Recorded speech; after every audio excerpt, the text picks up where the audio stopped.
Messieurs, dames, bonjour et bienvenue dans cette nouvelle édition du TYS Show, édition spéciale Lance ta boîte, où aujourd'hui on va aborder des sujets qui ont tous attrait au lancement de projets, comment passer de l'idée à la réalité, comment passer de ce que vous avez en tête à ce que vous allez produire et diffuser. Aujourd'hui, nous recevrons des invités tels que les fondateurs de la marque de vêtements Niamu. Niamu, ils vont vous parler un peu de leur histoire, de comment ils ont créé cette marque, mais aussi des difficultés de ce que c'est aujourd'hui de créer une marque de vêtements. On va parler aussi des idées reçues que se font beaucoup de personnes sur le lancement de projets, sur créer sa boîte, sur comment être auto-entrepreneur, passer de salarié à entrepreneur, à créateur de contenu, créateur de marque, créateur de mode. On va aborder tous ces sujets-là. On va aussi parler justement avec un invité que vous connaissez, monsieur Julien Payot, qui est venu à plusieurs reprises dans nos émissions et qui revient aujourd'hui pour votre plus grand plaisir. Le fondateur du 10 Group va nous parler aussi du fait de sauter le pas, passer de salarié à créer son activité et les difficultés aussi qu'on peut rencontrer. Nous aurons aussi un nouvel invité, Simon Dacosta, fondateur du Coup de pouce, spécialisé dans l'économie sociale et solidaire. On va parler un peu de ce que c'est aujourd'hui le monde associatif. Tous nos invités aujourd'hui sont du Sud. On est aujourd'hui à Aix-en-Provence. C'est à Aix que nous tournons cette nouvelle émission, l'émission de lancement de la deuxième saison du TYS Show. Aix-en-Provence, ville qui a vu naître les émissions TYS Show, ville où j'ai décidé de lancer ces émissions, où j'en ai eu l'idée. On va en parler aussi. Et c'est à Aix, justement, qu'on reçoit tous ces invités. Donc, je vous l'ai dit, nouvelle saison du TYS Show, nouveaux éléments, nouveaux segments, nouveaux formats, nouveaux systèmes, nouveaux plateaux. C'est la saison des nouveautés. C'est la saison aussi où on va continuer à vous former, à vous développer, à vous apporter les clés sur le lancement d'entreprise, des petits conseils, des tips à chaque fois des dirigeants, des créateurs. Tout ça pour combattre les idées reçues. On en a parlé dans plusieurs émissions. Le but du TYS Show, ce n'est pas de vendre le business pour tous, partout, tout le temps, et dire que c'est incroyable et qu'on devient millionnaire au bout d'un an d'entrepreneuriat. Mais on va parler des vraies choses. Les TYS Show, c'est parler de ce que c'est réellement, des galères, des difficultés, du fait de ne pas dormir, de travailler, de réfléchir et toujours de réfléchir avec à chaque fois des invités spécialisés sur les thématiques que l'on traite. Aujourd'hui, émission spéciale, lance ta boîte, émission spéciale sur passer de l'idée à la réalité. Et tous nos invités avec qui nous serons aujourd'hui ont eu à peu près le même parcours, ont tous voulu à un moment sauter le pas et se lancer dans l'entrepreneuriat. Pourquoi ? Parce qu'ils ont des ambitions, parce qu'ils savent qu'il faut travailler pour leurs ambitions et surtout qu'ils ont envie de mener à bien leur projet. Et on va commencer tout de suite avec les fondateurs de la marque de mode Niamu.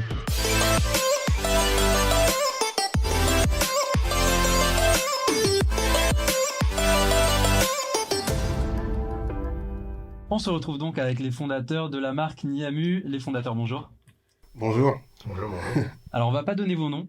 Vous allez nous expliquer tout à l'heure justement et surtout le pourquoi des masques. Tout à fait. Alors, vous avez créé la marque Niamu il y a maintenant quelques années de cela. C'est un projet, donc on en a un peu parlé avant, c'est un projet que vous avez depuis un moment, sur lequel vous avez travaillé pendant longtemps. Pourquoi avoir justement pris ce temps-là avant de lancer et de pas vous être dit j'ai telle idée de projet, on va le faire de suite et advienne qui pourra. Bien sûr. Tout simplement parce que c'est un projet qu'on a voulu vraiment essayer de peaufiner au maximum.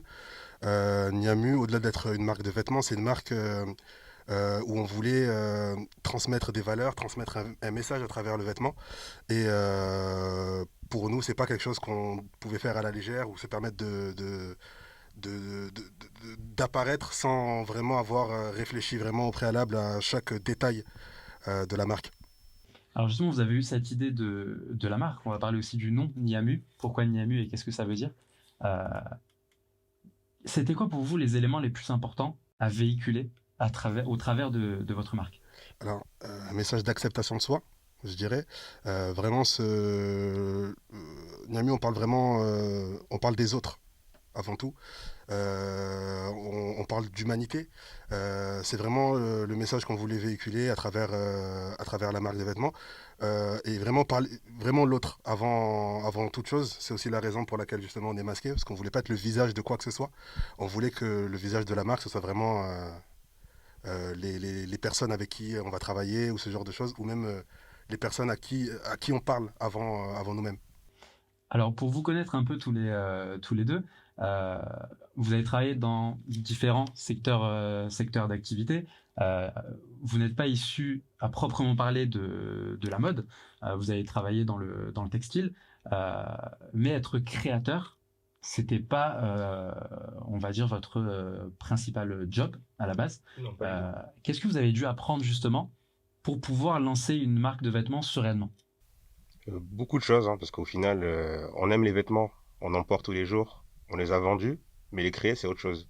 Donc au final, c'était beaucoup de paramètres à prendre en compte. C'est pas si facile que ça. Il y a des coupes, il faut savoir des choses. Même la plupart des créateurs sont bons en médecine justement parce qu'ils doivent apprendre le corps humain, comment les morphologies, etc. Donc il y a vraiment plusieurs paramètres à prendre en compte et à ne pas prendre à la légère surtout. Alors du coup, vous avez décidé de lancer tous les deux cette marque-là. Ça fait combien d'années exactement que Niamu a été créé? Là, on est sur 2 ans et demi. Après, la petite particularité, c'est que avant ça, nous, on avait un travail respectif, hein, donc on a lié les deux. Et on va dire que c'est que depuis cette année où on est vraiment à 100% sur ce projet-là. Alors justement, je parlais tout à l'heure en introduction du fait de passer de salarié à entrepreneur. Mhm. Vous avez été salarié, uniquement salarié, ensuite salarié et entrepreneur en même temps, Exactement. et maintenant entrepreneur. Pourquoi déjà avoir décidé de rester salarié, parce que ça c'est important, de rester salarié pendant que vous étiez en train de créer Niamu? Euh, Parce qu'il fallait justement il fallait des finances, quelque chose qui se prépare. Donc voilà, pour nous, ça a pas été, ça a été une évidence de ne pas se jeter comme ça à l'eau sans avoir essayé d'avoir un minimum d'argent pour pouvoir financer ce qu'on avait en tête. Et encore, voilà, on n'avait pas tout ce qu'il fallait exactement, la somme exacte qu'il nous fallait pour vraiment se lancer exactement comme on voulait. Mais voilà, on a décidé de, voilà, c'était parti pris et puis c'était logique pour nous de le faire dans ce sens-là.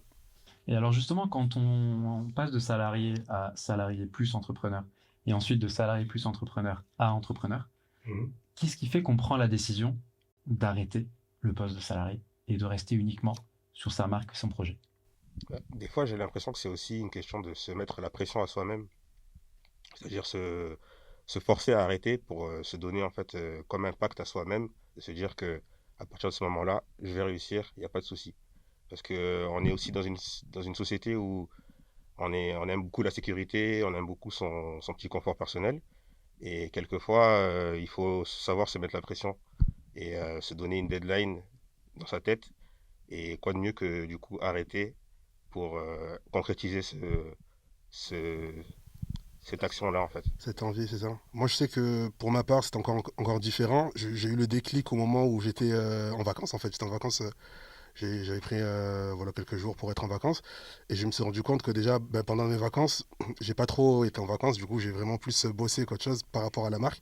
Et que j'ai réussi en peu de temps à faire beaucoup plus que ce que j'avais réussi à faire en alliant les deux.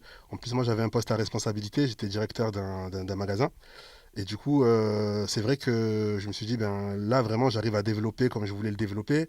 J'arrivais à un point où j'avais l'impression d'avoir fait un petit peu le tour et je me sentais un petit peu à l'étroit, un petit peu étriqué dans le travail que je faisais. Et aussi, pendant cet arrêt-là où j'ai travaillé énormément, peut-être beaucoup plus que quand je travaillais en tant que directeur à ce moment-là, je me suis dit, là, en fait, je ressens une fatigue, mais c'est une fatigue agréable. Enfin, je me disais en fait que là j'étais fatigué pour moi et que je me disais aussi que là j'ai l'impression je suis fatigué peut-être mais c'est pour moi et en plus j'avance petit à petit, je me rapproche un petit peu de ce que j'avais envie de faire réellement.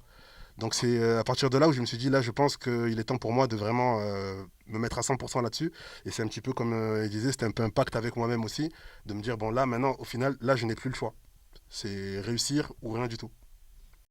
Justement, on dit souvent que cumuler un emploi salarié, parce que vous étiez en 35 heures, tous les deux, Mhm. cumuler un emploi salarié plus une activité auto-entrepreneur, ou en entreprise, peu importe le statut juridique, ça prend beaucoup de temps. On ne se rend pas compte de à quel point ça prend du temps et de la fatigue que ça implique. Euh, les gens qui vous disent, ouais, mais, enfin, par exemple, qui sont salariés, qui veulent aussi créer leur projet, et qui vont vous dire, ouais, mais non, c'est compliqué, tu sais, moi je suis en 35 heures, si à côté je dois faire ça, j'ai plus de temps pour faire les autres choses que j'ai envie de faire. Qu'est-ce que vous répondrez, vous, à ça? Je répondrai qu'il faut être passionné, parce que c'est ce qui anime finalement tout. Souvent, en fait, la passion prend le dessus. On aime ce qu'on fait, en fait, et on n'a plus l'impression de travailler. Ça fait un peu bateau, parce que tout le monde le dit, mais c'est vraiment ça, en fait. On voit pas les heures, quand c'est des choses qu'on aime faire, dans un domaine qu'on aime faire et qu'on a choisi, on ne voit pas les heures, franchement, on ne voit pas les heures, et finalement, c'est des sacrifices qui font qui amènent beaucoup, donc c'est ça la clé, je pense. Alors, tu me disais justement, on sait pourquoi on le fait. C'est ça. Pourquoi vous le faites, justement? Alors, vraiment, cette marque, elle a été vraiment créée dans de l'envie irrépressible de faire passer un message, de transmettre des valeurs à travers le vêtement. Nous, on voit vraiment le vêtement comme un moyen aussi artistique, comme on peut dire, pour pouvoir véhiculer les messages que l'on veut véhiculer. Et c'était vraiment en rapport à ça. C'est vraiment essayer de parler, comme je disais tout à l'heure, d'humanité, d'essayer de mettre en avant des personnes qui ne le sont pas forcément en temps normal, et essayer de briser les codes de la mode et de la mode classique, en fait, comme on peut dire. Et alors, justement, tout à l'heure, je parlais aussi en introduction des difficultés que c'est de créer un projet, euh, surtout quand c'est quelque chose de nouveau, où on n'a jamais vraiment trop été dedans à la base. Trouver des financements. Quand on est dans la mode, j'ai envie de dire que c'est encore plus compliqué parce qu'il faut se faire ses patrons, il faut se trouver les tissus, il faut se trouver les modèles, il faut avoir l'inspiration, il faut avoir l'idée. C'était quoi pour vous les plus gros challenges au lancement de Niamu? Moi, pour ma part, je dirais que le plus gros challenge, c'était de trouver avec qui travailler au départ et de quelle manière on va travailler. C'est-à-dire que par exemple, pour la conception, c'est un parti pris, il faut choisir comment on va le faire. Il y a des personnes qui décident de passer par des grosses usines et de faire en grosse quantité. Ce n'était pas notre envie. Nous, personnellement, on voulait vraiment pas être dans ce qu'on appelle la fast fashion. On voulait vraiment essayer de travailler de manière voilà, je veux dire éthique, mais voilà, il y a des personnes qui passent par des usines et qui travaillent de manière éthique. Hein, c'est pas, je fais pas de généralité, mais voilà, nous on voulait travailler, voilà, avec un petit atelier, faire nos pièces, essayer de vraiment essayer de faire nos quantités, voilà, en rapport presque au compte-goutte hein, par rapport à ce qu'on va vendre, tout ça. Donc c'était vraiment essayer de trouver la manière dont on va le faire. Donc d'un côté, on peut pas se dire, ben, je travaille qu'avec un couturier et il fait pièce par pièce parce que du coup, ça prend du temps. Du coup, selon la demande aussi, ça peut être avancé un peu trop lentement. On s'est dit aussi qu'on voulait pas faire, comme je disais juste avant, travailler avec une grosse usine. Du coup, voilà, il a fallu trouver comment faire et avec qui travailler et de quelle manière on voulait vraiment concevoir. Totalement. Alors du coup, on peut le dire, vous êtes de la même famille, C'est ça. tous les deux. Vous avez lancé Niamu ensemble parce que vous avez chacun vos qualités qui font que vous travaillez bien ensemble. Ça fait quoi de travailler en famille? Parce que c'est pas trop compliqué des fois. Hmm, bon, non, parce qu'en fait, même avant ça, comme je disais tout à l'heure, on avait un travail. Et dans ce même travail, on travaillait déjà ensemble. Donc c'est quelque chose dont on avait l'habitude. Donc j'étais directeur, comme je dis, de magasin. Il était adjoint. C'était mon adjoint du coup. Et du coup, on avait déjà aussi ce fait de travailler ensemble. Et puis, ouais, non, nous, ça n'a jamais posé de problème. Je sais que ça peut poser des fois un petit peu problème Quelques selon. conflits, tout ça, mais nous, pour le coup, non, ça a toujours été bien. Ouais, en fait, on a la même façon de penser, on a la même vision, on a les mêmes envies. Du coup, quelque part, c'est un peu le prolongement de tout ça, quoi. C'est ça le plus important. Alors, je le disais aussi tout à l'heure, vous êtes d'Aix-en-Provence. C'est ça. On dit souvent que pour lancer une marque, pour lancer un nouveau projet, il faut être à Paris, parce que Paris c'est incroyable, parce que Paris ceci, parce que Paris cela. Vous, vous l'avez lancé à Aix, donc maintenant vous bougez beaucoup, notamment sur Paris, pour votre marque. Vous faites beaucoup de pop-up stores aussi, qui se passent très bien, où vous avez justement pas mal de visibilité aussi là-dessus. Est-ce que ça va été trop compliqué de se lancer dans une petite ville, entre guillemets, telle que Aix-en-Provence? Non, parce qu'en fait, nous, on a, au-delà de transmettre un message à travers la marque, ce qui a été le plus important pour nous, c'était vraiment la direction qu'on voulait prendre et essayer de retranscrire ce qu'on a dans la tête à travers, en fait, montrer notre univers à travers les réseaux sociaux, à travers des créations de vidéos, de spots vidéo. Et pour moi, Aix-en-Provence, ça a été réellement un plus de le faire ici dans le sud. On a des endroits magnifiques, on a voilà, des spots, vraiment des choses qu'on pourrait jamais trouver ailleurs qu'ici. Et puis voilà, pour moi, justement, ça a été un plus de pouvoir faire, parce qu'en fait, là, on parle d'entrepreneuriat, mais on parle également de faire avec les moyens qu'on a. Et nous, c'était typiquement ça au départ, et même encore aujourd'hui, hein, on fait vraiment ce qu'on peut avec ce qu'on a. Donc, par exemple, sur Paris, on aurait été obligé, par exemple, si on veut faire un shoot vidéo, de louer un studio avec les lumières et de louer ce genre de choses, tout ça. Là, en fait, le studio, c'est la vie, c'est On peut se permettre de faire tout à l'extérieur et voilà, on fait d'avoir à des très beaux l'extérieur, paysages. c'est le soleil du sud, c'est vraiment voilà, faire euh, un beau rendu avec le minimum de moyens en fait. Totalement. Alors justement, vous parliez d'extérieur et de travailler dehors, dans Aix, dans Marseille, dans les villes aux alentours. Il y a aussi un élément qui est intéressant chez Niamu. Euh, vous faites pas appel à des mannequins. Tout à fait. Est-ce que justement vous pouvez, parce que c'est quand même spécifique, Mhm. et c'est surtout un très beau projet, et une très belle idée de faire ça. On en a parlé en off avant l'émission. C'est aussi pour ça que j'ai voulu vous inviter, parce qu'il faut, je trouve en tout cas, qu'il faut plus de personnes comme ça et qui donnent la chance de cette façon-là. Est-ce que vous pouvez nous dire un peu comment vous trouvez les personnes que vous allez shooter avec vos vêtements? Ouais. Tout est une question en fait de rencontrer les bonnes personnes au bon moment pour tout. Sur le déroulement de la marche, ça s'est passé comme ça. Et Niamu, c'est quoi? Niamu, c'est humain à l'envers du coup. Donc nous, c'est vraiment ça, c'est le message qu'on fait passer, c'est l'humain avant tout le monde. Donc du coup, au final, tous les mannequins qu'on a rencontrés, ce sont des gens qu'on a rencontrés dans la rue, des artistes de rue, des gens qui sont pas forcément mannequins, à qui du coup nous on a proposé et entre guillemets donné la chance, mais au final c'est une expérience qu'ils ont appréciée. Donc franchement c'est toujours à chaque fois des bonnes rencontres, des rencontres au hasard entre guillemets, mais qui au final s'avèrent être des bonnes rencontres et des belles expériences, des belles histoires à raconter. C'est ce qui fait le charme du truc. En fait, même encore, même encore un peu plus loin, c'était exactement ça dont il s'agissait dès le début. C'est-à-dire que moi, quand j'ai pensé à la marque, je pensais déjà directement à ça, en fait, entre autres. Je me suis dit, voilà, j'ai pas envie de faire des vêtements pour faire des vêtements. J'ai pas envie de faire une marque pour faire une marque. Le but vraiment, c'est de mettre l'humain en avant, d'où le nom, hein, comme je disais. Donc vraiment, Niamu, humain à l'envers. Euh, souvent tendance à me dire que je veux que la marque voilà, soit comme le reflet de notre âme. Et c'est un peu ça, c'est-à-dire qu'il y a vraiment que quand la personne se regarde dans le miroir qu'elle peut voir le véritable sens et le véritable sens du mot Niamu, qui est le mot humain à l'envers, comme on disait. Et puis voilà, je m'étais dit que chaque action qu'on allait faire avec la marque, de chaque manière qu'on allait faire, je voulais rien faire comme les autres et je voulais vraiment mettre l'humain au centre vraiment de tout ça. Et donc oui, c'était naturellement que voilà, ce genre d'idée est venu. Donc vraiment croiser une personne dans la rue et même à travers les réseaux sociaux, ce qu'on essaie de faire, c'est vraiment le processus créatif de cette démarche-là. Donc des vidéos où on voit, où on rencontre la personne directement et on lui dit, ben, est-ce que ça te tente d'être modèle pour la marque? Si la personne est tentée, ben, on crée tout un univers, toute une vidéo au centre, avec cette personne au centre, et vraiment dans nos vêtements, quoi. C'est pas mal ça, et c'est vrai que c'est rare aujourd'hui des marques qui pas donnent la chance, mais qui mettent la lumière Voilà. sur des gens lambda, je vais pas dire normaux parce que j'aime pas le terme, mais des gens oui classiques qu'on peut rencontrer dans la rue. La vie et surtout les projets se développent au fur et à mesure des rencontres. C'est ce qu'on dit à chaque fois. Et donc, du coup, vous le poussez très loin. C'est ça qui est bien. Et ça qui fait surtout l'originalité de Niamu et ce que c'est aujourd'hui. Donc, du coup, Niamu, ça fait 2 ans et demi. Mhm. Comparé à ce que vous vous imaginiez au lancement, est-ce que ça colle là où vous en êtes?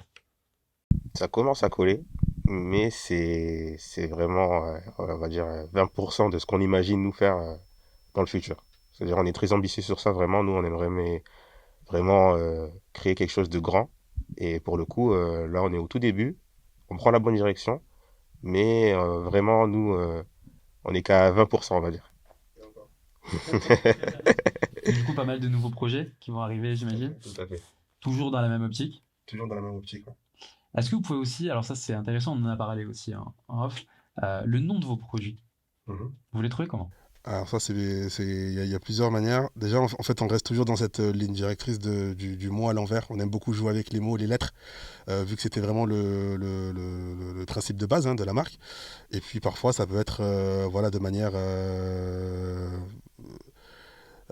il y a un vêtement, par exemple, qu'on va trouver. Donc, il y avait un pantalon très fluide qu'on a créé, qu'on voulait vraiment, justement. Euh, ce vêtement, en fait, la fluidité faisait partie pour nous de la tenue. Le fait que voilà, le pantalon soit dans le vent. Donc, voilà, c'était vraiment le vent qui était vraiment la source principale de la création de ce vêtement-là. Du coup, voilà, c'était vraiment le mot vent, donc le mot wind, du coup, qu'on a remis à l'envers avec ces lettres-là. Ou parfois, ça peut être un peu plus poussé encore. Une anecdote où on avait ouvert un pop-up sur Paris, donc sur 24 heures. Et durant ce pop-up-là, on avait ramené un de nos sacs en fait qu'on n'avait jamais sorti encore à ce moment-là. Et il y a un des clients qui est rentré, le premier client même qui est rentré et qui a été intéressé par le sac, il s'avère que c'était un ami d'enfance à nous, du coup qu'on a retrouvé ce jour-là. Et puis on a, voilà, comme il a été la première personne à avoir touché, même apprécié, même acheté le sac, on a décidé de donner le nom de cette personne au sac, mais voilà, à l'envers. Donc voilà, c'est ce genre de principe-là où vraiment on fait spontanément par rapport à ce qu'on vit avec la marque. Une très belle idée. Je voulais qu'on en parle justement parce que ça change un peu des produits qui s'appellent t-shirt à rayures, pantalon cargo, ou pantalon élastiqué ou peu importe. C'est ça aussi qui fait l'unicité de Niamu. Euh, C'était quoi pour chacun d'entre vous, au vu de vos parcours respectifs, notamment dans la vente, dans les responsabilités en termes d'adjoint, en termes de directeur, c'était quoi le plus gros challenge quand on passe de ce poste-là à créer vraiment quelque chose de nouveau pour le coup? Si vous devriez donner un élément qui a été pour vous pas compliqué, mais où vous avez dû vraiment faire des efforts et vraiment vous former à fond dessus. Moi, je dirais sur tout ce qui est paperasse, création d'entreprise, tout ça. C'est pas quelque chose qui. En fait, nous, voilà, c'est pas instinctif pour nous. Ce qui est instinctif, c'est voilà, la créativité, tout ce qu'on fait en rapport à la marque. Mais tout ce qui est. Voilà, on n'est pas issu du coup de ce genre de formation, ce genre de choses où voilà, on n'est pas très informé là-dessus. Donc voilà, c'est presque quelque chose de voilà, c'est ce qu'on essaye, c'est ce qu'on aime le moins, c'est la partie qu'on aime le moins faire voilà par rapport à la marque. Mais ouais, voilà, je dirais, moi en tout cas, c'est ce point-là vraiment qui. Je pense que c'est pareil, moi aussi. C'est vraiment tout ce qui est démarche administrative et le démarchage, les mails, les appels téléphoniques, tout ça. Et si vous aviez un conseil à donner à quelqu'un dans la même situation que vous, ou à votre vous il y a 2 ans et demi, ce serait quoi? Un conseil à quel niveau sur la création directement? Sur quelqu'un qui veut se lancer, qui a une idée, le conseil essentiel que vous donneriez, chacun d'entre vous. Moi, ce que je dirais, c'est qu'on a eu tendance à certains moments à. Bah, c'était un plus aussi, comme on disait au début, de vraiment attendre avant de se lancer, où on se dit tout le temps, ben, il faudrait faire ça, ça, ça. Mais trop, c'est aussi un défaut, parce que si on attend trop, on fait rien en fait. Donc, le conseil que je pourrais donner, c'est vraiment d'y croire et d'y aller à fond, vraiment. De pas forcément attendre, de se dire, parce que des fois, quand on attend et en fait on se rend pas compte, en fait on se trouve des excuses en fait quelque part, parce que peut-être on a un petit peu d'appréhension, on se dit ouais mais si ça foire, si ça, voilà, non il faut y aller et si ça se passe pas exactement comme prévu, on avisera et on fait autre chose ou on fait différemment ou on essaie de réorienter les choses, mais de pas forcément attendre, voilà, c'est vraiment le conseil que je pourrais donner. Ouais. Et moi, dans le même esprit, c'est vraiment faire ce qui nous plaît le plus au lieu de faire ce qui nous déplaît enfin, au lieu de faire ce qui nous déplaît le moins. C'est-à-dire vraiment faire vraiment à un bout d'un moment se dire qu'on a une passion, on la suit et on fait ce qu'on aime. Niamu en un mot, c'est quoi? Miami en un mot, c'est dur de le décrire, de le dire en un mot, mais Niamu, c'est vous, c'est nous. Niamu, c'est tout le monde. Voilà. J'aurais pas mieux décrit la marque. Alors du coup, on a parlé là de passer de salarié à salarié plus entrepreneur, uniquement entrepreneur, de quelques difficultés qu'on peut rencontrer, de challenges qu'on peut avoir quand on n'est pas issu directement de l'entrepreneuriat, du fait de devoir se former, du fait de devoir s'adapter au fur et à mesure, de prendre du temps, de prendre du recul pour bien créer les choses, pour bien développer les choses, et ça vaut pour tous les domaines hein, d'activité. Je pense que Vous serez d'accord avec moi. On va continuer là-dessus. On va parler un peu de comment marketer son projet, euh, notamment avec les valeurs telles que Nyamu, parce que Nyamu, c'est l'humain, c'est la personne, c'est la personnalité, c'est le chacun d'entre vous, ce que vous êtes au plus profond de vous-même, et mettre ça en lumière via justement des shoots, via une marque, vous faire vous sentir bien. Mais ça, c'est des valeurs sur lesquelles on doit communiquer, qu'on doit véhiculer. Et c'est ça qui fait l'image d'une marque. On va parler maintenant de comment est-ce qu'on développe une marque, comment est-ce qu'on market son produit, son projet. Passer de j'ai ça que j'ai envie de faire, je le fais. Comment maintenant je dis aux gens ce que je fais et comment je leur fais comprendre ce que je veux faire et ce que j'ai en tête. Pour ça, on va accueillir des nouveaux créateurs, de nouveaux invités. Monsieur Julien Payot, fondateur du 10 Group, et Monsieur Simon Dacosta, créateur du Coup de Pouce.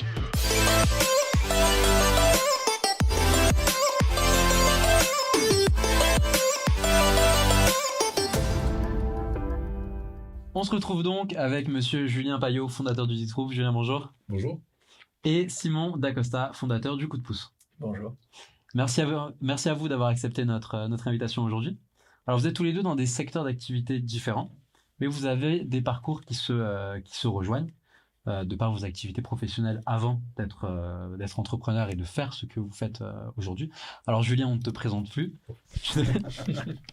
Tu deviens un habitué du TYS. Partie des meubles maintenant. Donc, ça nous fait plaisir, ça veut dire que tu te sens bien chez nous. Donc, ça, c'est parfait. Donc, du coup, le 10 Group, on avait parlé dans l'émission précédente sur le coaching qu'on avait fait à Marseille. Ouais. Et là, tu es sur un nouveau projet, ou on va dire une transition en termes d'activité, si on peut appeler ça comme ça. Tu vas pouvoir nous en parler un peu.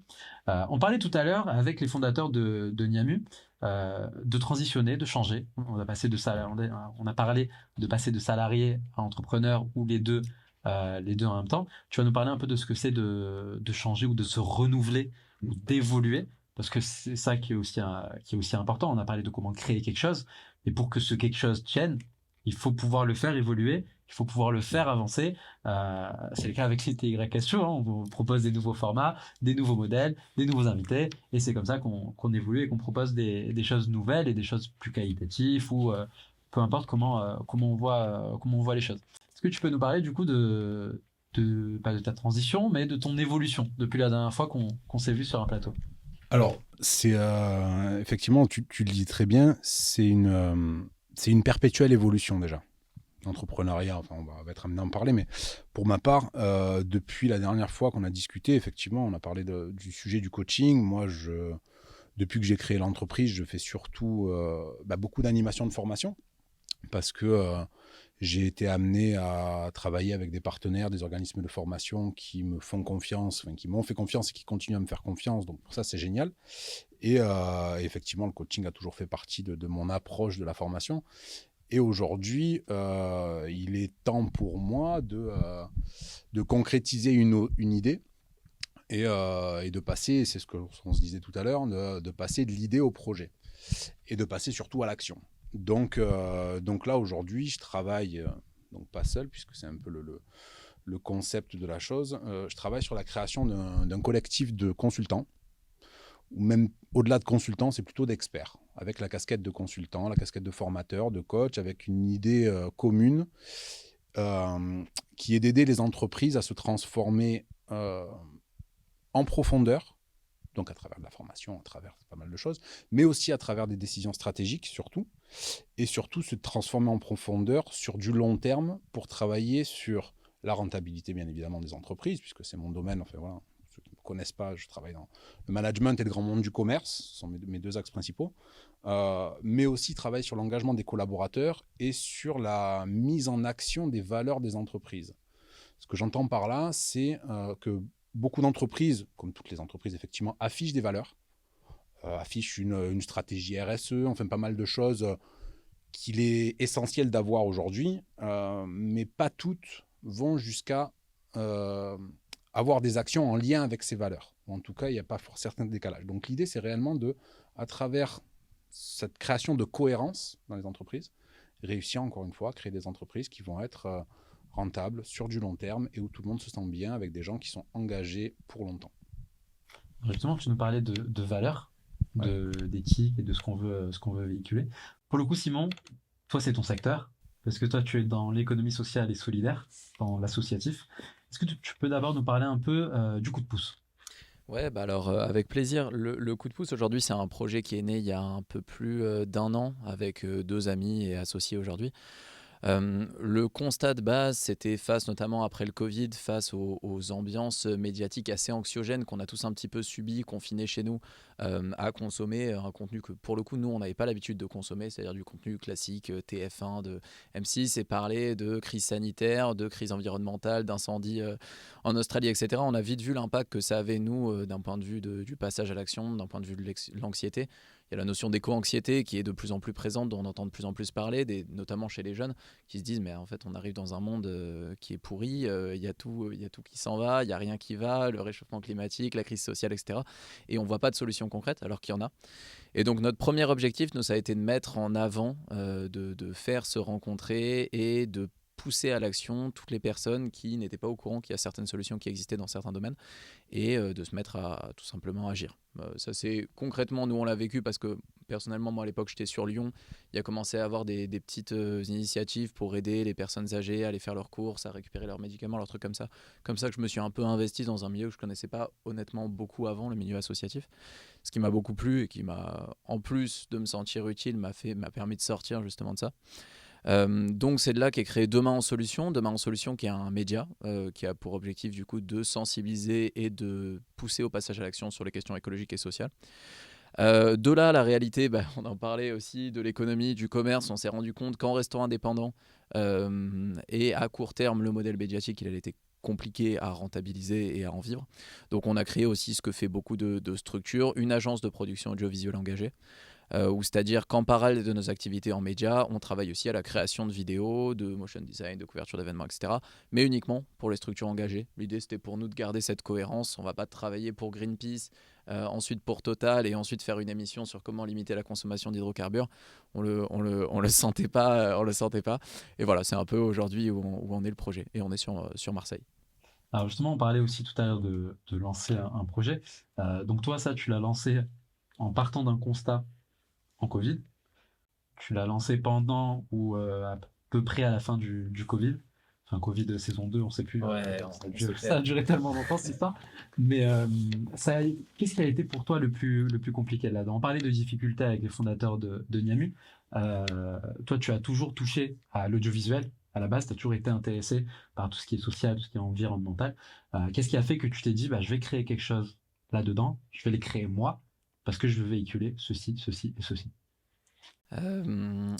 C'est une bonne question. Je pense que ce qui a été le plus dur, moi je sors d'un master en entrepreneuriat et je l'ai montré quasi dans la foulée à la fin de mon master en finissant mon alternance. Donc j'avais déjà toutes les billes techniques, on va dire.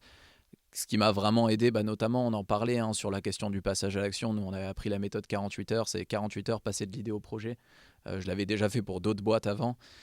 Et je pense qu'il a été le plus dur, c'est de travailler à 3. Moi, c'était la première fois que je faisais ça. Je ne suis pas un grand fan du travail d'équipe de base. Et de chacun trouver une position dans la structure, d'être complémentaire, de ne pas se marcher dessus, de partager la même vision. Ça a été vraiment le plus dur, la question de la vision, je pense. Alors, on en parlait justement avec les fondateurs de Niamu qui sont de la même famille. Toi, tes associés ne sont pas de ta famille, du coup, c'est plus des amis. Eux, ils sont vraiment animés par leurs valeurs, parce qu'ils ont les mêmes valeurs, les mêmes ambitions pour leur marque. Toi, c'est des personnes du coup que tu n'as pas côtoyées pendant autant d'années que tu côtoierais ton frère, ta mère ou ton père. Euh, Qu'est-ce qui est compliqué quand justement il y a une vision générale pour la structure, mais en même temps il faut que chacun y trouve son compte, parce que vous avez tous les trois chacun des ambitions différentes, ça c'est sûr, quoi qu'il arrive, des valeurs différentes, mais vous vous rejoignez sur certains points. Comment est-ce qu'on arrive à gérer ça justement? Je te redirai quand on aura 100% réglé tous les problèmes, ce qui n'arrivera probablement jamais. Je peux juste dire un petit peu aujourd'hui où on en est. Je pense qu'on a fait des gros projets là-dessus. Je pense que c'est avant tout de la discussion, de faire des points réguliers sur où va le projet, est-ce qu'on veut le faire ou pas. Nous, on a écrit aussi, ça c'est un conseil qu'on m'avait donné pendant mes études, qu'on m'a donné par des coachs, d'écrire clairement les valeurs du projet, ce qu'on veut faire, et aussi, on a tendance à l'oublier, ce qu'on ne veut pas faire. Ça nous a vraiment servi parce qu'on s'est retrouvé à des moments, une sorte de constitution du projet en fait, où chaque choix qu'on doit prendre pour la structure, est-ce qu'on travaille avec cette entreprise ou pas, est-ce qu'on parle de ce sujet ou pas, on reprend la ligne, ah ben non, on l'avait dit, nous on travaille pas sur ça. Et on peut potentiellement la changer parce que les projets évoluent, mais en tout cas changer les valeurs fondamentales du projet, c'est quelque chose qu'on fait pas comme ça en mode ah ben on s'est même pas rendu compte qu'on l'avait fait. Et ça prend du temps. Donc je pense que ça a vraiment aidé et beaucoup de discussions. Après, du coup, moi, un de mes amis, je le connais depuis que j'ai 7 ans, donc c'est pas mon grand frère, mais ça pourrait, en fait, au final, en termes d'âge. Mais c'est vrai que c'est dur de partager quelque chose. On n'a pas l'habitude de travailler avec les gens. On a l'habitude de s'amuser, de faire la fête, de boire des coups, etc. Et d'un coup, on commence à devoir travailler, être sérieux, alors que depuis qu'on se connaît, on a toujours... Ça, c'était dur aussi de passer dans un mood professionnel avec des personnes avec qui on n'a pas l'habitude. Alors je pense que Julien va aussi rejoindre cette difficulté. Alors sur le 10 groupe, tu étais le seul fondateur. Ouais, complètement. Et aujourd'hui, donc, tu crées ce collectif de consultants. Donc c'est encore plus de monde, Bien sûr. encore plus de chacun qui a son ambition, sa volonté, et qui doit s'inclure dans une vision générale, dans une vision du projet. Ouais. Toi, sur quel état d'esprit tu es là-dessus? Sur quoi est-ce que tu vas te dire, bah, moi je veux que telle personne, il faut au moins qu'il y ait ça, il faut au moins qu'elle soit à peu près comme ça. Alors, comme je dis, on est en train d'écrire tout ça et je suis plutôt rassuré par ce que tu dis parce que effectivement, c'est ce qu'on est en train de faire là, c'est-à-dire de valider les valeurs, la vision, où est-ce qu'on veut aller et dans les grandes lignes, comment on veut y aller. Et ça, je pense que c'est essentiel de valider ces fondations-là. Derrière, la prochaine étape qui est en train de se faire, c'est valider qui va faire quoi. C'est-à-dire quelles compétences chacun va apporter et quel va être le rôle, la fonction, les responsabilités. Enfin, vraiment établir un cadre clair qui va sécuriser tout le reste. Effectivement, tu l'as tout à fait, tu l'as très bien dit et souligné. J'ai pas forcément de recul sur l'entrepreneuriat à plusieurs. Travail d'équipe, oui, voilà, c'est des choses que j'ai fait à de nombreuses reprises dans mon parcours, mais l'entrepreneuriat, créer quelque chose de quasiment zéro à plusieurs, pour moi, c'est nouveau. Mais effectivement, je pense qu'il est essentiel de s'assurer qu'on construit sur des fondations solides. Voilà, j'ai beaucoup d'images comme ça, mais c'est pareil, quand on construit un bâtiment, si les fondations ne sont pas suffisamment solides, il peut être très beau, mais au premier tout petit séisme, tout s'effondre. C'est pas l'idée. L'idée, c'est de regarder loin, c'est de regarder aussi devant soi, c'est-à-dire les petites actions qui vont nous permettre d'avancer, mais toujours de garder un œil sur où est-ce qu'on veut aller, comment on veut aller, et s'assurer qu'on est tous dans cette même direction.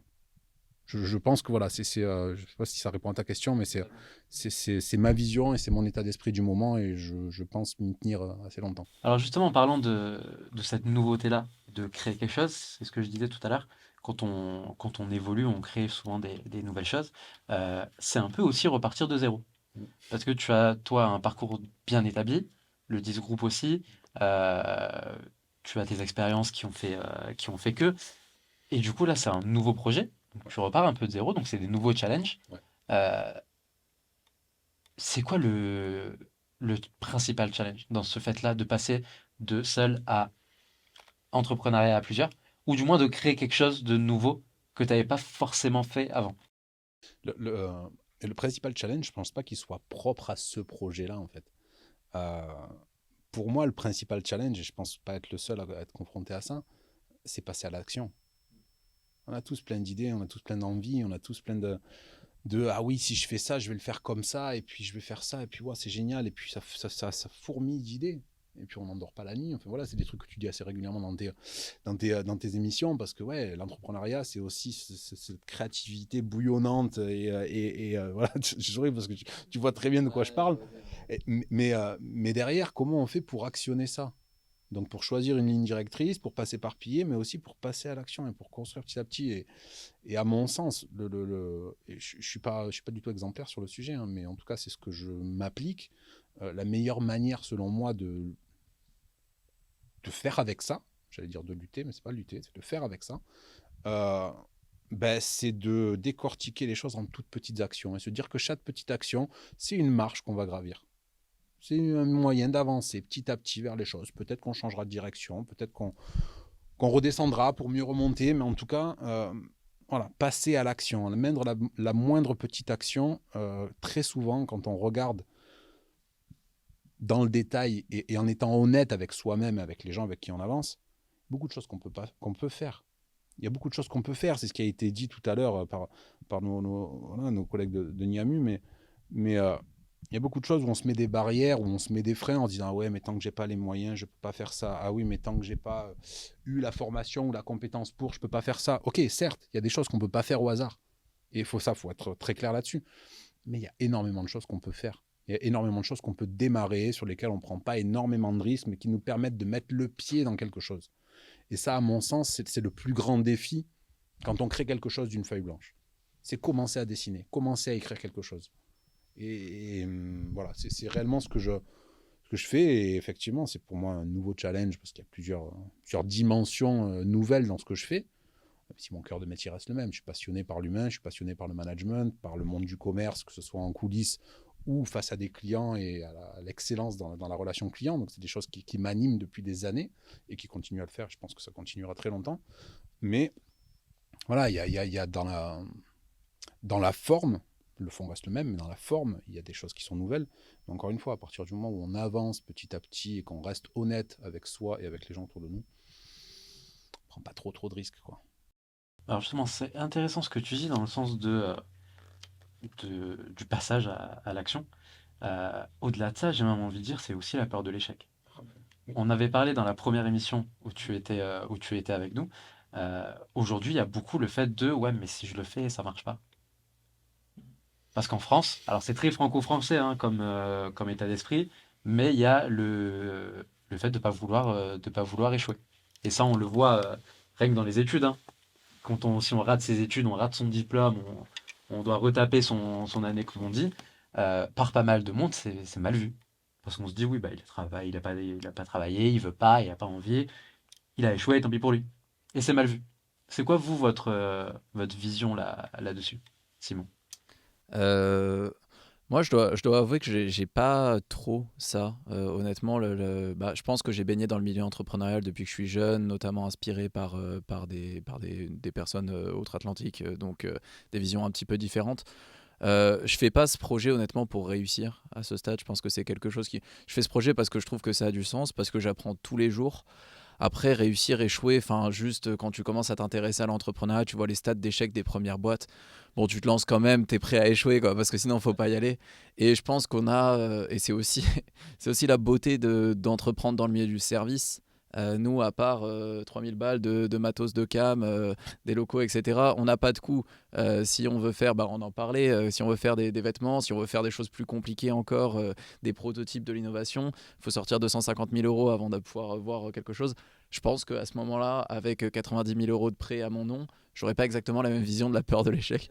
Là, aujourd'hui, c'est simple en fait. Je suis soutenu par ma famille, par mes amis, donc je sais que je pourrais toujours rebondir. Et en plus, on vit dans un monde où une fois que tu as entrepris, ce que je me dis tous les jours, passer de l'entrepreneuriat au salariat, bon, ça va être dur personnellement, mais par contre, j'aurai aucun souci, je pense, demain à retrouver un travail. Donc, c'est assuré, quoi. Moi, je partage tout à fait ce que tu dis. Hein. Je vois un peu les choses comme ça. Et puis, je ne vais pas me redire par rapport à ce que j'avais... pas me répéter par rapport à ce que j'avais déjà dit dans une précédente émission. Mais juste très rapidement, pour moi, il n'y a pas de... Quand on dit des fois, on est amené à me dire « t'as réussi ». Ah, t'as réussi, non. Ou t'as échoué. Il n'y a pas de réussite ou d'échec. Pour moi, ça, c'est quelque chose qui arrive en bout de ligne. En bout de ligne, j'y suis pas, laissez-moi tranquille. Donc, en gros, il n'y a pas de réussite ou d'échec. Il y a juste des actions qui ont été bien ou moins bien menées, qui ont porté leurs fruits ou pas suffisamment. Et ça, c'est juste le résultat d'actions. Je suis très terre à terre là-dessus. Mais effectivement, voilà, il faut faire les choses. Tu le dis très bien dans le service en plus, en termes de risques.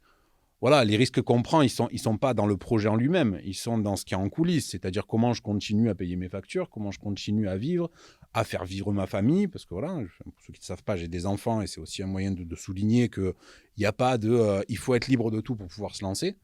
Voilà, j'ai 3 enfants, j'ai une vie de famille, une maison, enfin voilà, il y a des choses qui voilà, la contrainte et le risque, il est là. Mais après, dans le projet en lui-même, à partir du moment où je pense que on est animé par ce qu'on fait, c'est un point essentiel. Tu parles d'inspiration outre-Atlantique, je pense qu'on est un peu les mêmes, on échangera là-dessus, mais voilà, à partir du moment où le pourquoi, c'est des choses qui sont assez à la mode, le why et tout ça, d'accord. Mais c'est pas pour rien que c'est à la mode, c'est parce que quand on comprend réellement les fondements de ce truc-là, et qu'on a ça dans les tripes, quoi, qu'on sait pourquoi on veut faire les choses, qu'on a quelque chose au fond de nous qui nous dit ouais, mais quand même, quoi. Mais quand même, il faut faire quelque chose, tu peux faire quelque chose, t'as le pouvoir de faire quelque chose. Bah voilà, on y va, et puis si ça porte ses fruits, c'est génial, mais il y a un truc qui bah je sais pas si je les avais déjà cités, mais je les cite, là, c'est ce qui me vient en tête, et tu sais que je parle beaucoup, mais c'est pour ceux de ma génération, ils connaissent ça, et dans un des morceaux d'NTM, il y a Cool Chain qui dit la maille, on la cherche pas, comme ça, si elle vient, c'est tant mieux. Et j'aime beaucoup cette phase. J'aime beaucoup cette phase, parce qu'en gros, c'est pas... il faut pas que l'entrepreneuriat soit, et tu le dis très bien là aussi, il faut pas que ce soit quelque chose où je vais chercher à réussir. Ça veut dire quoi? Ça veut rien dire. Je vais chercher à être riche. Non. C'est quelque chose qui va nous pousser à le faire. C'est pas une finalité, quoi, en fait. C'est juste une mise en action de quelque chose de profond. Surtout que réussir, ça veut, soit ça veut un peu tout et rien dire. Ouais. Si là on demande la définition de la réussite, Ouais, on n'a pas tout le monde aura une définition Ouais, différente. clairement. C'est ça. Bah, je te rejoins sur ce que tu dis. Et puis il y a la notion, je pense que c'est pour ça qu'il y a de plus en plus d'entreprises aussi qui ont des volontés écologiques, sociales. C'est qu'aujourd'hui, moi, me lever tous les matins, travailler toute la journée, juste pour me dire potentiellement dans 30 ans, j'aurai un yacht. Ça ne me ferait pas sortir du lit. Et je pense qu'on a tous cette notion. Non, c'est hors d'âge, c'est plus du tout d'actualité. Il y a des trucs que j'ai connus dans mon parcours qui m'ont amené à me poser ces questions de remise en profondeur, en question de là où je suis. Est-ce que je suis au bon endroit? Est-ce que ce que je fais colle à mes valeurs, colle à qui je suis? J'ai eu la chance de mettre le pied dans des boîtes qui m'offraient cette possibilité de me poser ces questions-là. Le Covid a été un accélérateur de réflexion pour beaucoup de gens. Donc, c'est très bien, c'est salutaire. Bien sûr que le Covid, c'est mal. Non, mais ce que je veux dire, ça a été difficile pour tout le monde. Et voilà, je ne vais pas parler des aspects négatifs, mais dans le côté positif, ça a forcé les gens à se poser des questions, à se remettre en question. Certains ont eu la possibilité de passer à l'action et c'est génial. D'autres n'ont pas eu besoin de le faire et c'est génial aussi. Voilà, mais on est amené à comprendre un peu ce qu'on a au fond et à actionner Alors les choses. Donc justement, c'est ce bien. que tu dis. Alors justement, tu le disais, le Covid, c'était mal, c'était pas bien. Mais il y a beaucoup de bonnes choses, on va dire, qui sont issues du Covid. Bah, déjà, vous deux, vos projets ont évolué avec le Covid. Le TYS a été créé parce que le Covid, tout simplement. Pourquoi? Parce que bah, pendant le Covid, je suis parti d'un constat très simple. C'est qu'il y avait une augmentation du taux de mal-être, on va dire, chez les gens, chez tout le monde, chez les jeunes en particulier, avec leur visio, leur cours en visio, tout ça qui n'était pas bien. Pour les Parisiens, par exemple, confinés dans un 10 mètres carrés, bah, c'est pas idéal. Euh, et aussi que aujourd'hui, quand on veut entreprendre, et je pense que vous allez me rejoindre là-dessus, et pareil pour les fondateurs de Niamu qui vont nous rejoindre bientôt sur le plateau, euh, si aujourd'hui on veut entreprendre, on veut créer un projet, on fait quoi? On va sur Google, on cherche des infos. Si on s'y connaît pas en compta, en juridique, on fait qu'on va voir des comptables, on paye des comptables, on paye des avocats, avant même d'avoir lancé ce qu'on veut lancer. Si on s'y connaît pas en statut, si on s'y connaît pas dans le domaine de ce qu'on veut faire, qu'est-ce qu'on fait? Comment on apprend à marketer un projet, comment on apprend à vendre, comment on apprend à démarcher. Et le constat, c'était ça. C'était qu'aujourd'hui, si vous voulez lancer une boîte, un projet, vous avez deux choix. Soit vous vous débrouillez tout seul, et vous vous renseignez sur Internet, et vous apprenez, et vous apprenez, et vous apprenez. Ça va prendre beaucoup de temps, mais c'est ce qu'il faut. Ou CPF, formation, vous payez du coaching ou autre. Et le TYS, ça a été créé pour ça, pour vous offrir une plateforme où vous allez avoir accès à des parcours de professionnels spécialisés sur certains domaines, comme on a fait des émissions sur l'image de marque, sur le coworking, comment avoir des bureaux pas trop chers, comment faire du networking, comment utiliser LinkedIn, comment marketer son produit, créer une marque de mode. Et le but, c'est ça, c'est qu'aujourd'hui, et c'est l'ambition en tout cas du TYS, c'est que si vous voulez lancer un projet, vous allez sur les émissions TYS et vous allez trouver les infos principales, les clés en tout cas qu'il vous faut pour lancer. Après, à vous de creuser. On ne fait pas le travail pour vous, mais à vous aussi de vous renseigner un peu plus. Et c'est ça justement qu'a créé le Covid, hein, concrètement, parce que je pense que vous, c'est la même chose. Pour la petite histoire, parce que ça, j'en avais pas parlé dans la saison 1, Atnac Paris, donc la société qui produit les émissions TYS, à la base c'était une boîte de com uniquement. Et à la base des bases, au tout début, c'était une société de production de cinéma. Parce que j'ai toujours été dans le cinéma, j'ai toujours adoré le cinéma. Mais comme on en parlait, bah, les choses évoluent. Le Covid, bah, confinement, on ne peut pas produire des films comme ça dans la rue, on ne peut pas privatiser des lieux, on ne peut pas gérer des castings, on ne peut pas avoir une foule partout et faire ça. Donc on change les choses et on évolue, et on se développe avec le temps. Mais ça, c'était au tout début, donc c'était en 2019. Euh, et moi, j'avais l'idée de cette boîte-là en troisième, au collège. Sauf que, eh ben pareil, je suis pas issu de l'entrepreneuriat, j'ai pas de parents entrepreneurs, j'ai pas d'amis banquiers, j'ai pas d'amis avocats, j'ai pas d'amis comptables. Euh, et ben du coup, je me suis dit, ok, je vais faire une boîte, mais c'est beau, comment ça marche? C'est quoi des statuts? C'est quoi des contrats? Ça marche comment? Comment on fait un compte bancaire d'une société? C'est quoi les notaires? À quoi ils servent? Tout ça, c'est des questions que je me suis posées et que vous-même, vous posez probablement. Euh, et ça m'a pris du temps parce que j'ai décidé de me former moi-même tout seul. J'ai travaillé dans beaucoup de secteurs d'activité différents parce que aussi, alors ça on en avait parlé avec Julien aussi, je voulais pas être le patron qui va dire aux gens quoi faire sans lui-même l'avoir fait. J'ai un parcours qui a fait que j'ai été vendeur, j'ai été directeur, manager, commercial, agent territorial, courtier en énergie. J'ai fait plein de choses qui font que bah, je sais à peu près ce qui marche pas. Et attention, hein, on se forme toujours, Julien et Simon pourront le dire, on se forme toujours, on évolue, on parle avec les gens parce que bah, on est à peu près dans les mêmes visions anglo-saxonnes de tout le monde peut apprendre de nous et on peut apprendre de tout le monde.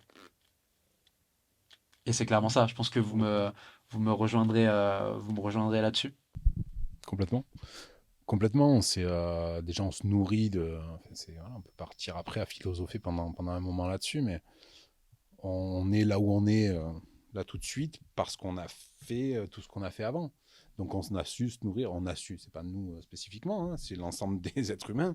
On se nourrit effectivement de ce qu'on vit et c'est ce qui nous amène à, voilà, à avoir certaines visions, à avoir certaines envies, certaines compétences. Mais tu parles effectivement de ce projet de boîte depuis la troisième, ce qui est beau de nourrir ça et de se donner les moyens d'accomplir ça. Et c'est génial. Il y a un truc que je voulais souligner par rapport à ce que tu dis, c'est moi ça me fait penser effectivement au fait que j'ai toujours eu un truc en moi, cette envie d'entreprendre, mais je n'ai pas su y mettre des mots très tôt et on en avait parlé aussi. J'avais eu une expérience où je voulais créer une boîte et j'étais pas allé au bout parce que j'étais pas assez mûr. Il y a quelque chose que je savais pas à ce moment-là, que je sais maintenant. Qui est, c'est un peu ce qui a été dit, ça rejoint tout ça, mais moi j'illustre ça avec une petite histoire. Je vais être très, très bref, mais c'est quand donc j'ai grandi dans le coin, hein, enfin voilà, entre Aix et Marseille, pas très loin des Calanques, et ado j'allais en vélo sauter des 5 mètres, des 10 mètres, Madrague de Gignac pour ceux qui connaissent. Et en gros, ce que je retiens de ça, et je termine beaucoup de mes formations par ça, parce que pour moi, il est important d'avoir cette vision-là, plus on attend, moins on saute. Plus on attend, moins on saute. C'est-à-dire, plus on se pose de questions, à partir du moment où on a sécurisé, ok, il y a du fond, j'y vais. Parce que si je commence à me dire, ah ouais, mais c'est haut quand même, ah ouais, mais il y a du vent, ah ouais, mais je vais avoir froid parce que l'eau elle est froide. Et tout ça, on va se poser des questions qui vont faire que on va reculer un petit peu.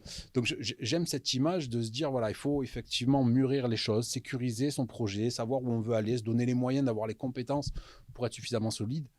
Mais il faut y aller, quoi. Mais il faut y aller à un moment parce que on peut pas rester, et c'est ce qui fait un peu le travers de ce qu'on appelle la procrastination. Procrastination, c'est passer plus de temps à réfléchir qu'à faire. Et c'est réellement ça. Donc effectivement, c'est bien, c'est important de réfléchir, de sécuriser, de travailler, de se former, d'apprendre. Mais il faut y aller, quoi. Il faut y aller. Voilà. Et comme on dit, on referait le monde avec des si. Ouais, très clairement. Et si ceci et si cela, à ce moment-là, on va pas aller très loin. Et surtout, même, j'ai envie d'aller plus loin sur ce que tu disais, Julien. C'est surtout les regrets. Parce qu'aujourd'hui, qu'est-ce qu'on a à perdre à essayer des nouvelles choses? En tout cas, moi, je sais que personnellement, je suis comme ça, et beaucoup de gens que je connais le sont aussi. Ou en général, c'est le propre aussi à beaucoup d'entrepreneurs, c'est qu'ils ne veulent pas vivre leur vie avec des regrets. Et se dire à 60 ans, ou à plus, ou à moins, peu importe, et si j'avais fait ça? Et si j'avais dit oui au lieu de non? Où est-ce que j'en serais? Alors que là, on ne se pose pas de questions. On fait, on a vu, ça a marché, ça n'a pas marché, ok. Donc moi, j'ai fait. Et pas de regrets dans la vie, c'est ça le plus important. On va continuer du coup sur les valeurs et marketer son projet et le développement.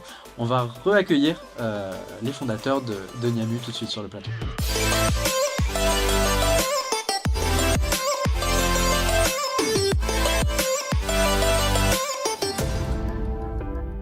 On se retrouve donc avec Simon Julien et le fondateur de Niamu. Merci de nous avoir rejoints. Avec grand plaisir. On parlait tout à l'heure d'influence, donc Simon et Julien nous l'ont dit, plus influence anglo-saxonne, sens de méritocratie. Niamu, est-ce que pour toi c'est à peu près la même chose ou tu es plus influencé sur un autre courant dans l'entrepreneuriat? Franchement, je me suis beaucoup retrouvé dans ce qui a été dit juste avant. C'est exactement la même façon de penser, vraiment cette envie irrépressible vraiment de faire quelque chose, de dire des choses, de dire ce que j'ai envie de dire. C'était vraiment ça dès le départ, et aussi dans cette notion il faut se lancer, on a plein de doutes. Parfois on a l'impression que voilà, comme je disais tout à l'heure, on se trouve un peu des excuses. Mais si on s'arrête à ça, on n'y va pas. Moi, il y a eu plein de moments où j'étais confronté à des situations de comment je fais pour faire le shoot. Du coup, j'ai appris à shooter. Comment je fais pour faire cette telle ou telle vidéo. En fait, je vais apprendre à le faire et je vais le faire tout seul. Donc, c'est vraiment dans la même ligne. Alors, en parlant justement de mentalité un peu anglo-saxonne et franco-française, quand vous avez dit chacun d'entre vous que vous vouliez vous lancer à votre compte, au début, pas mal les gens ont toujours quelque chose à dire. C'est quoi la pire chose qu'on vous ait dit? Dites. Moi, franchement, j'ai pas eu de. J'entends souvent que voilà, on peut se trouver face à des situations où voilà, où on nous dit des ressentis un petit peu négatifs. Moi, franchement, j'en ai jamais vraiment eu. Ouais, après, si ce n'est ouais, mais t'es sûr, est-ce que ça va marcher? Voilà, mais après, c'est pas des choses méchantes, c'est des choses de la part de personnes qui veulent être bienveillantes. Voilà, après, il faut pas s'arrêter spécialement à ça. Moi, de toute façon, j'ai toujours été, même quand on me dit quelque chose, j'entends ce qu'on me dit, je me dis, ok, ouais, merci de me le dire, mais j'ai besoin de voir, moi, si c'est vrai si ce que tu dis est vrai. Est-ce que je vais vraiment me planter si je le fais? Pour ça, il faut que je le fasse. Donc, je suis un peu dans cette vision-là. Je te rejoins, moi aussi, j'ai pas le souvenir d'avoir eu des gens, de vrais détracteurs, des gens qui vraiment se mettent en travers des projets que j'ai envie de mener. Mais je pense qu'il y a une histoire de perception aussi, de comment on reçoit les choses. Et tu le dis super bien, c'est voilà, tu prends, t'écoutes, t'entends, mais tu as besoin d'aller au bout. Donc effectivement, cette espèce de détachement émotionnel de ce qu'on peut nous dire, à mon sens, c'est un petit peu... Enfin, c'est la clé. C'est ma clé, en tout cas. Je pense qu'on la partage aussi, mais puis chacun la sienne. Mais ouais, je pense que c'est important de prendre les choses comme ça et de ne pas se laisser non plus toucher personnellement par des choses qui... en tout cas, aller chercher la faille dans quelque chose qui vient de nous être dit. Si on prend les choses de façon bienveillante, si on prend les choses de façon constructive, peu importe l'intention qu'il y a derrière ce qui nous est dit, si nous, on les prend comme ça, c'est là qu'on va grandir. Voilà, c'est seulement si on va chercher justement la mauvaise intention, on va en trouver toujours. Alors justement, pourquoi je vous posais la question, c'est que quand on se lance dans l'entrepreneuriat, en général, on a un peu tendance à écouter les gens, à écouter tout le monde. Quand on va nous dire ouais mais c'est dur, ouais mais si ça marche pas, ouais mais si tu fais pas de sous, oui mais ceci, oui mais cela. Vous, c'était quoi justement parce qu'après la réaction qu'on va avoir là-dessus sur ce que tu disais, Julien, sur l'intelligence émotionnelle un peu, de dire oui, je comprends ce que tu me dis, merci de me donner ton avis, et derrière d'aller nous essayer ce qu'on veut essayer. Euh, Qu'est-ce qui a fait vous, ou plutôt c'est quoi vos influences? Est-ce qu'il y a des personnes qui vous ont marqué? Est-ce qu'il y a des personnalités que vous écoutez par exemple souvent qui font que vous avez développé une certaine vision de l'entrepreneuriat ou en tout cas une certaine intelligence vis-à-vis de ça? Hum, Au niveau des influences, je pense que j'en ai eu pas mal dans ma famille, autour de moi, sur des choses qui des fois ont rien à voir avec l'entrepreneuriat. Moi, je rejoins ce que vous disiez. Je pense je sais plus où j'ai vu ça quelque part, mais il y avait cette histoire où ça parlait d'ego. Je trouve qu'il y a l'ego qui te permet de dire ok, j'entends ce que tu dis, mais moi j'y crois. Et tant que j'aurai pas prouvé moi-même que c'est pas bon, en fait, on verra. Et il y a l'ego qui te coupe des critiques constructives, et ça, c'est le mauvais ego. Il y a un mix entre l'ego et la confiance en soi au final, et je trouve que c'est une limite qui est très dure à avoir entre pas être un abruti qui écoute personne et pas non plus écouter chaque personne qui vient faire une critique, parce qu'en fait, quand tu crées ton projet au début, bah, y a rien qui va en fait. L'identité graphique, bah, on en parlait souvent, elle est pourrie. Le contenu, il est pourri. Le business model, il tient pas la route. Mais c'est en faisant ces petites étapes, en fait, on a cette histoire d'itération en permanence. Donc je pense que ouais, sur ça, c'est quand même important. Et au niveau des...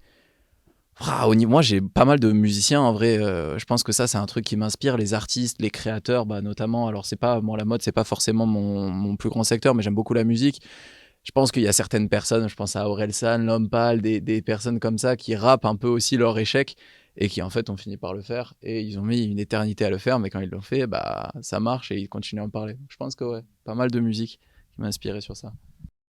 Ouais, c'est vrai que au niveau des inspirations, en fait, c'est bizarre parce que je m'étais jamais vraiment posé la question avant que tu la poses là tout de suite.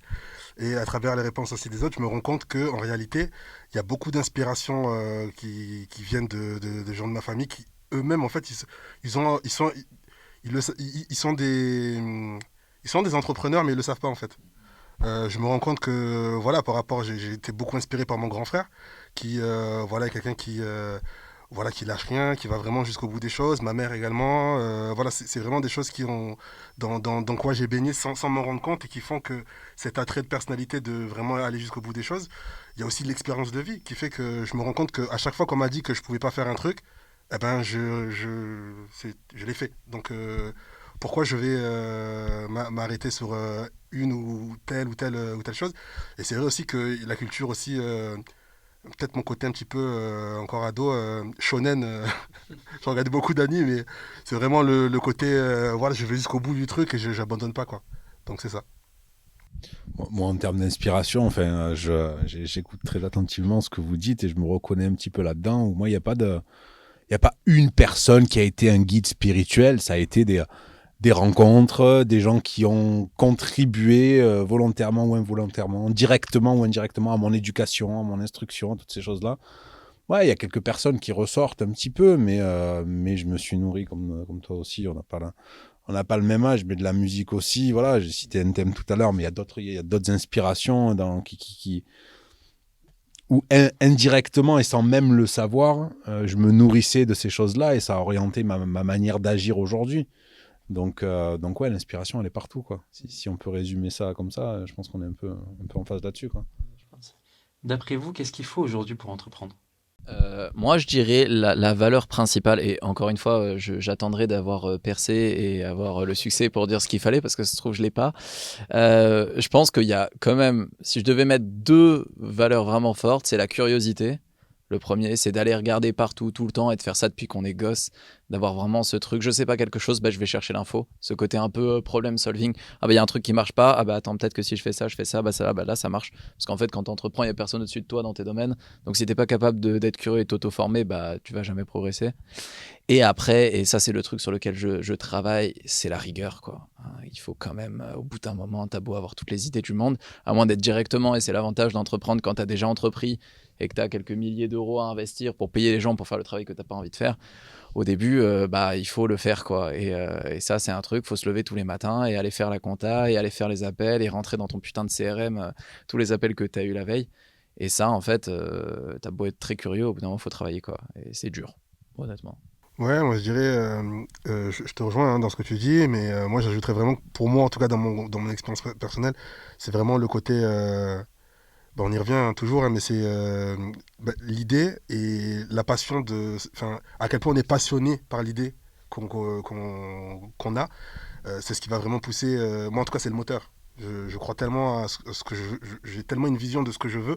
Tout à l'heure on en parlait, on disait qu'on est à 20%, moi je dirais peut-être même qu'on est à 10% de ce que je veux réellement. J'ai une idée précise de ce que, même avant même de le faire, hein, comme je disais, ce genre d'action comme voilà, l'abonné du mois ou aller rencontrer des gens directement pour être modèle, je l'avais déjà en tête avant même que d'avoir l'idée des vêtements. J'avais déjà l'idée de faire ce genre de projet. Donc c'est vraiment la passion. Si on le fait pas, si on n'est pas passionné, en tout cas dans mon cas à moi, je n'irai pas bien loin, je pense. Moi, les qualités, pour répondre à ta question, j'entends parfaitement ce que vous dites et je suis d'accord avec tout ça. Moi, je dirais effectivement, peut-être avec d'autres mots, ce que tu dis, mais moi, c'est une sorte de sens des responsabilités, ouais, de pas compter sur les autres et de pas attendre que les autres le fassent à ta place, quoi. À un moment, ouais, il faut le faire, quoi. Et attends pas ou trouve pas des excuses pour ne pas faire. S'il faut le faire, il faut le faire. Et quand je dis il faut, je parle pas juste des obligations, de la compta et tout ça. Et ça, effectivement, c'est pas évident. C'est une casquette toute nouvelle qu'on doit arborer quand on devient chef d'entreprise. Mais s'il y a des choses qui nous disent qu'on doit le faire, il faut le faire. Il faut pas attendre que l'alignement des planètes soit idéal pour pouvoir faire les choses. Il faut faire. Ça va pas se faire tout seul. Donc il y a cette notion de sens des responsabilités et de passage à l'action.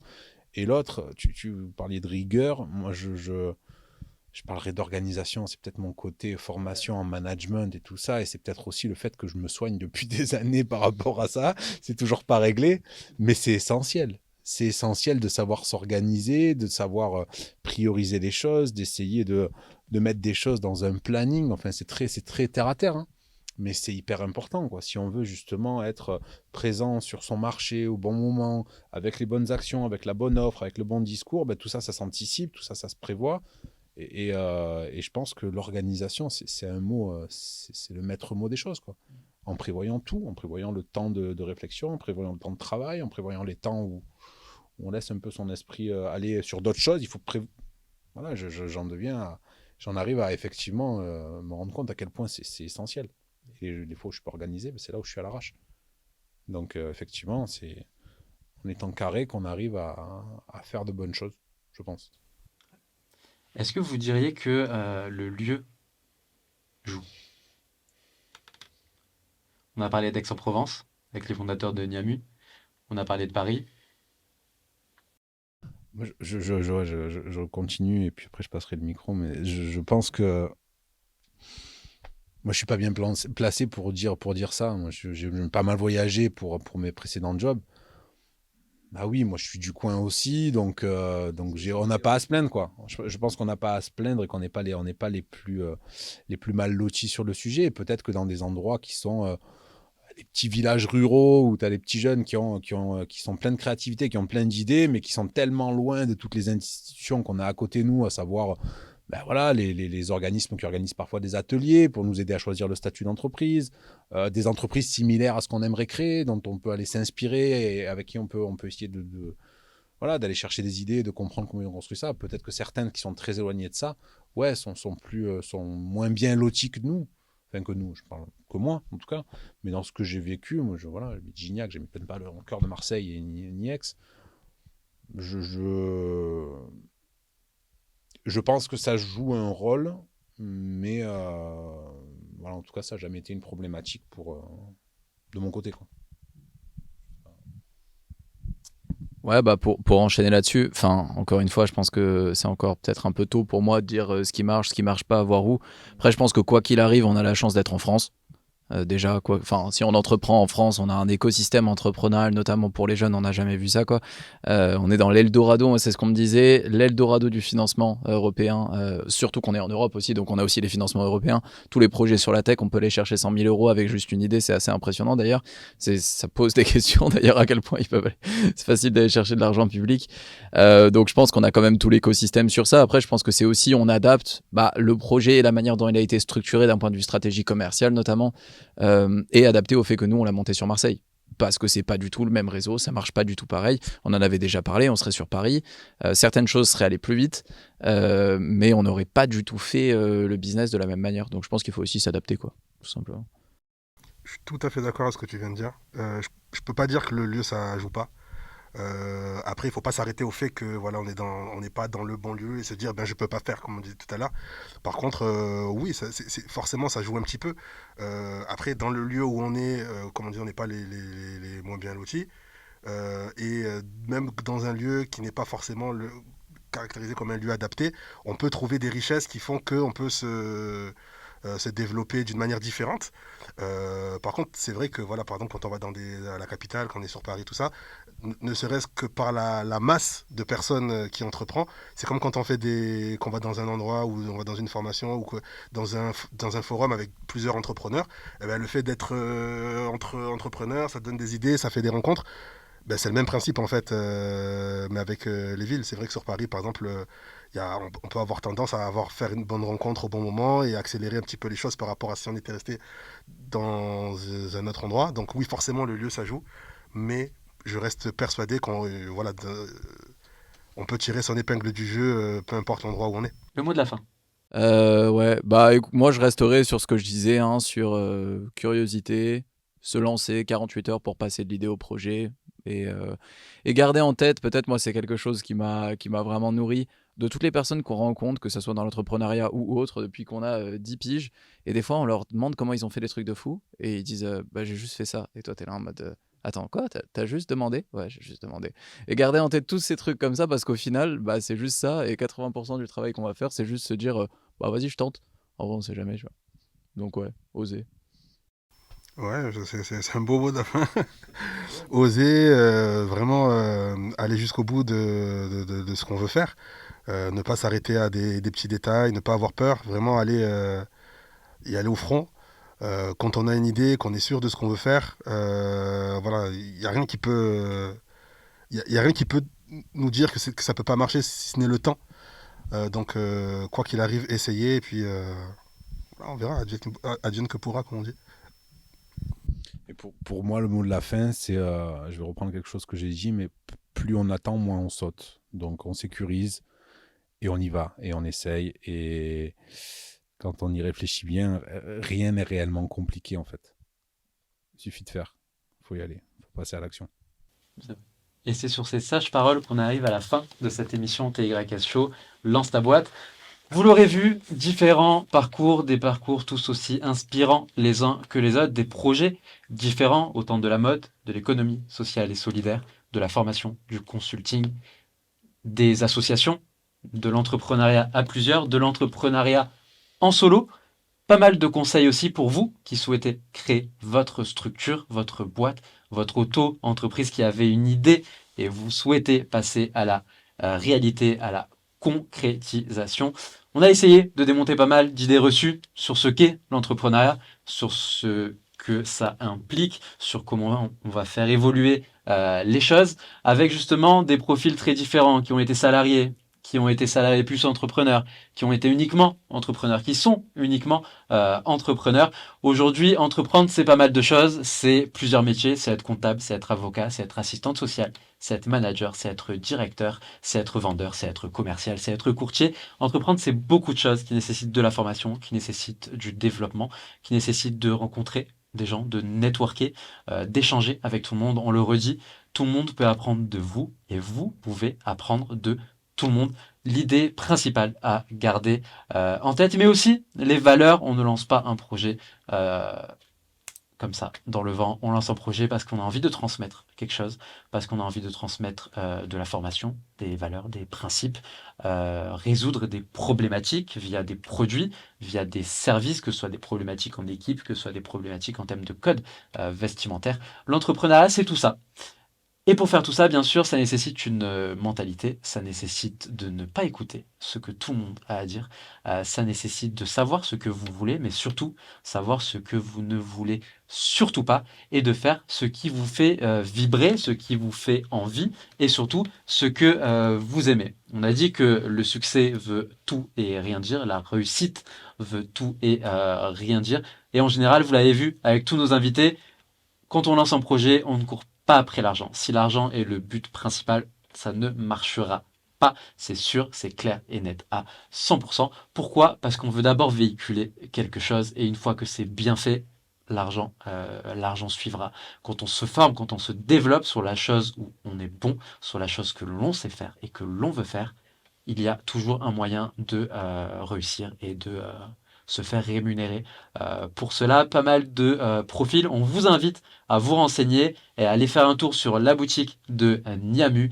Vous aurez toutes les informations en description de cette émission, mais aussi de vous renseigner et de faire un tour sur le contenu du coup de pouce, sur l'économie sociale et solidaire qui aborde pas mal de sujets importants et surtout intéressants au niveau environnemental, et surtout de vous renseigner sur le profil de Monsieur Julien Payot, fondateur du Ulysse Group, et l'évolution de sa nouvelle création, le collectif de consultants. Vous aurez aussi les informations en descriptif de cette émission-là.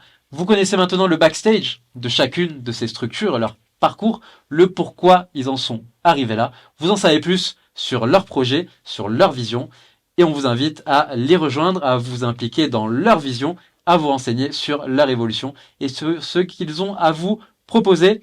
Quant à moi, je vous dis à très vite sur un nouveau TYS Show où on recevra d'ailleurs encore Niamu pour une émission spéciale créateur de mode avec plusieurs créateurs sur des marques de vêtements mais aussi de bijoux que l'on aura sur ce plateau. Je vous dis à très vite sur un nouveau TYS Show.